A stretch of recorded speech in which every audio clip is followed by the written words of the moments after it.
দুর্দান্ত অসাধারণ বোলিং করলো বাংলাদেশ। তাসকিন তুলে নিল 6টি উইকেট। ওয়েস্ট ইন্ডিজকে 152 রানে অল আউট করে দিলাম।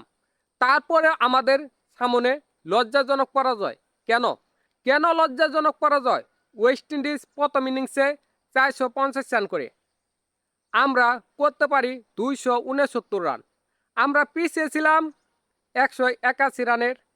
আমাদের টার্গেট ছিল ওয়েস্ট ইন্ডিজকে যে কোনো উপায়ে আমাদের 150 বা 200 নিচে অল আউট করতে হবে। সেটা আমরা করেছি। ওয়েস্ট ইন্ডিজকে আমরা 152 রানে অল আউট করে ফেলেছি। আমাদের টার্গেট ছিল, জেতার জন্য টার্গেট ছিল 334 রান। সেটা কষ্টকর হলেও, সেটা ভয়ঙ্কর কষ্টকর হলেও আমাদের দ্বারা সম্ভব ছিল। কারণ প্রথম ইনিংসে ওয়েস্ট ইন্ডিজ 450 রান করে ফেলেছিল। আমাদের ইনিংস ব্যবধানে হারার সম্ভাবনা ছিল। সেখান থেকে 334 রানের টার্গেট জয়ের জন্য সেটা কিন্তু অনেক সহজ, সেটা কিন্তু অনেক সম্ভাবনা ছিল বাংলাদেশের। কিন্তু বাংলাদেশ কি করলো? বাংলাদেশ কি করলো? ব্যাটিংয়ে চরম ব্যর্থতা, চরম ব্যর্থতা। 109 রান করলো, উইকেট চলে গেছে 7টি। বাংলাদেশের এখনও জয়ের জন্য প্রয়োজন 225 রান।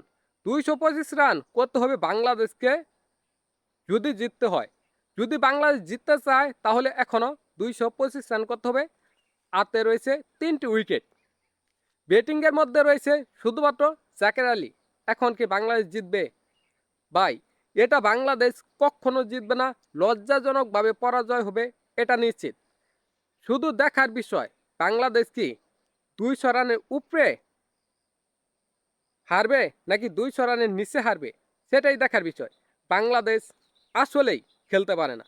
বাংলাদেশ আসলেই টেস্ট ক্রিকেট খেলতে পারে না। তবুও আমরা আশা করি, তবুও আমরা চেয়ে থাকি যে বাংলাদেশ জিতবে। আসলে তারা জিততেই পারে না। আসলে তারা জিততে পারে না, কারণ দুর্দান্ত বোলিং করেও এই ম্যাচ এভাবে হেরে যাবে সেটা কিন্তু কল্পনায়ও ছিল না।